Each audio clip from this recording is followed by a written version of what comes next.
What do you think about aliens? I don't think there are any. At one time, I thought that there were, simply based upon documents that I'd seen while I was attached to the intelligence briefing team, the commander-in-chief of the Pacific Fleet. At that time, and even for many years afterwards, I did not believe that the government would use me in that way. I had devoted my whole life to government service. I had been in the Air Force, I was in the Navy, I was a river patrol boat captain in Vietnam. I had proved myself. I had combat ribbons with the V for Valor. Um, there was no doubt of my loyalty to my country. And maybe that's why it was so easy to use me, because I wouldn't doubt that what I saw was real. But over the years, I've done a lot of research. And what I've discovered is there's no proof existing anywhere that extraterrestrials are real, or that have ever visited this planet, or that they exist anywhere in the universe. There is not one shred of evidence anywhere. There is lots of evidence, tons of it in fact, that there are a group of people collectively known as the Illuminati who want us to believe in some extraterrestrial threat from space so that they can cause a world government, bringing together of all the people to resist that external threat. And the first time that I saw any reference to that, I was reading some papers from the Carnegie Endowment Fund, and there was a record of a speech. It was a dinner for Viscount Ishii of the Japanese delegation, the Japanese imperial delegation, in 1917. And John Dewey was one of the speakers. And the first sentence out of his mouth, as I was reading this, I almost fell out of my chair, because this was in 1917, and he said the best way to cause all the people of the world to come together in one world government and end war forever would be if we were attacked by some other species from some other planet. And boy, that just clicked with me, and I knew that that this is just another scam. This is the age of deception. There's no doubt about it. And then 8 times during Reagan's administration, he inserted almost the exact same phrase into 8 of his speeches. And it's a scam. That's what I can tell you. What they call UFOs, these craft that fly around the sky, are real. But they're not piloted by some little green guy from some other planet. They're owned and operated by the United States of America for one, the Soviet Union for another, probably Great Britain, Canada. I think the first really operable ones were probably manufactured in Western Canada, in the wilderness, in a place especially built to create those machines, like we created the Manhattan Project, and the same kind of secrecy surrounded it. So the technology is real. It's been kept secret, and it's been used to promote this concept that there's an alien threat to this earth. The cattle mutilations I've discovered in my research are nothing more than what's left after the government does its secret tests on the low-level radiation leakage from its atomic weapons assembly plants and atomic power plants. It's a low-level radiation monitoring project.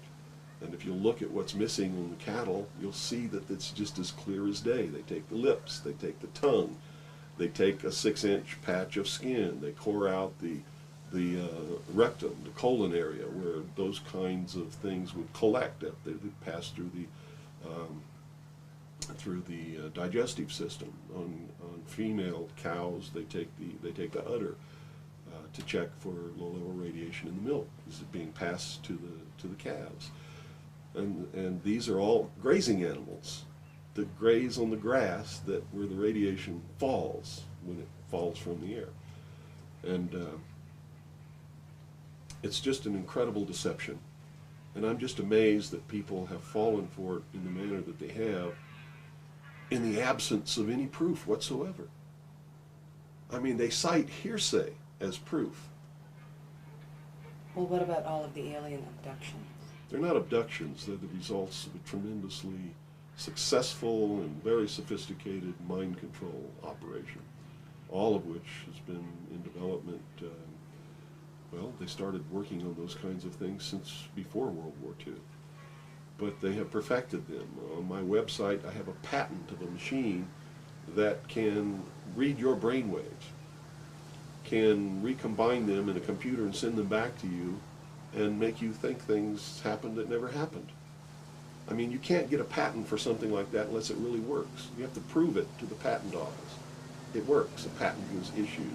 And this is just one of the things that snuck by them that hasn't, because when people invent things like this, they're sucked up by the government immediately, and then they're put behind the veil of national security and classified, and then nobody knows about them. But every once in a while, something sneaks by them. And when you do these searches in the patent office and the trademark office and in the copyright office, you come up with some real gems once in a while, and that was one. Also, the congressional investigations into the intelligence community has revealed the existence of these programs, and there's no secret about it. It's documented. Project Artichoke, Project MK Ultra, MK Naomi. You know, I could go on and on and on all day long, and you know, if you had the time in your movie, we could lay out all the documentation, which is official government documentation, and prove beyond any shadow of a doubt that it's true. But that's what it is. It's not extraterrestrials coming down. The human body cannot pass through walls or roofs, or through windows that are closed. You know, this is all the product of the imagination and people's willingness to believe something because they want it to be true. I don't know why they would want it to be true. You see, because if it were true, these are not friendly aliens. They're doing some terrible things to people. If I were to kidnap somebody, pass them up through the roof, and take them somewhere, and perform operations on them, and take samples of semen and ova from their, you know, reproductive organs, and plant thoughts in their mind, and all this kind of stuff, and then bring them back, guess where I'd be right now? In prison. That's kidnapping. It's criminal. It's a terrible thing. So there's a morbid sense about all this too, as if people want to be hurt for some reason. I don't understand that, but that certainly is something that somebody needs to look at. Why do people feel that this needs to be real? What in them says, I want to be abducted and abused and kidnapped and raped and all of this stuff against my will? Because they seem to take some kind of satisfaction that this is happening. And nobody's talking about the fact that this is a terrible thing to happen. If I were to do that to you, you wouldn't be too happy, would you? But somehow it's okay if an alien does it? I don't think so. It's all bullshit. It's a lie. And it's... So where do you feel the hope for America lies? Oh, this is William Cooper, a man who received mainstream attention in 1994 when Rush Limbaugh read an alleged White House memo on the air calling him the most dangerous radio host in America. Maybe that's because his conspiracy classic is the underground bestseller, or perhaps it's because of the increasing popularity of his shortwave radio broadcast, which is also available on the internet. Good evening. You're listening to the Hour of the Time. I'm still William Cooper. This was not an easy interview to net. He was the first person I asked, and after 8,000 miles and 6.5 weeks on the road, just about the last to agree. I guess he wanted to make sure I was serious. Nevertheless, I had to come alone, and I was required to follow clear rules of conduct. Well, at this point, I've done so much research on this. I have to tell you, there's only one way this is going. There's going to be a civil war in this country. And I hope the outcome of the war will be the reinstatement of constitutional Republican government. But whenever you have a war like that, you're going to have competing factions to be the winner. And whoever really has the power in the end is going to institute whatever kind of government they feel should be there. There are people in this country who believe that a religious theology or theocracy should prevail. Well, if that happened, we'd have burnings at the stake again, and inquisitions, and heretics, and all of these kinds of things. So that can't be allowed to happen. Can't be. Doesn't matter what my religion is. It can't be allowed to happen. There are people who want a socialist government, much like the one in Sweden. There are people who want to create in the United States what the Soviet Union had hoped to be. There are real Nazis, all of them socialists. Hitler was a socialist. So I see the future as being tremendously dangerous for all of us.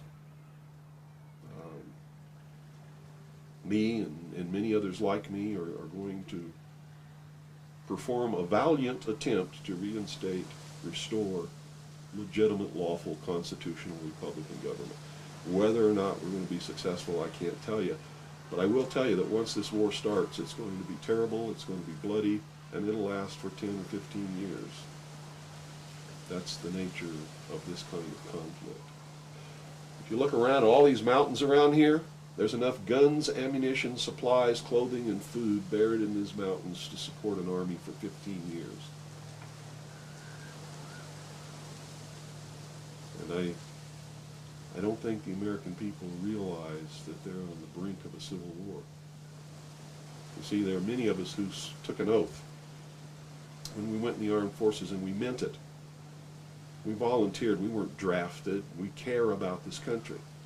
And the oath was to protect and defend the Constitution against all enemies, foreign and domestic. And we will fulfill that oath, even if it means we die in the process of doing it. It's that simple. So what do you see happening in the next 4 to 6 months in this Well, country? I don't have a crystal ball. All I know is that the year 2000 is crucial to the plans of those who want world government, because they whipped up sort of a millennium fever, and they've coupled that with Y2K and a whole bunch of other things. Real religious people who think that this is the end of the world and Jesus is coming or somebody's coming imminently. And so there's this fever that's whipped up. I mean, everybody seems to be on the edge of some kind of hysteria, but it's all in their mind. If you look around, you see the world hasn't changed. It's not coming to an end. This hasn't been brought about by the hand of God. It's been brought about by the deceptions of man. And the quicker people realize that and try and find out who is causing these things to whip up this hysteria, the better off they're going to be.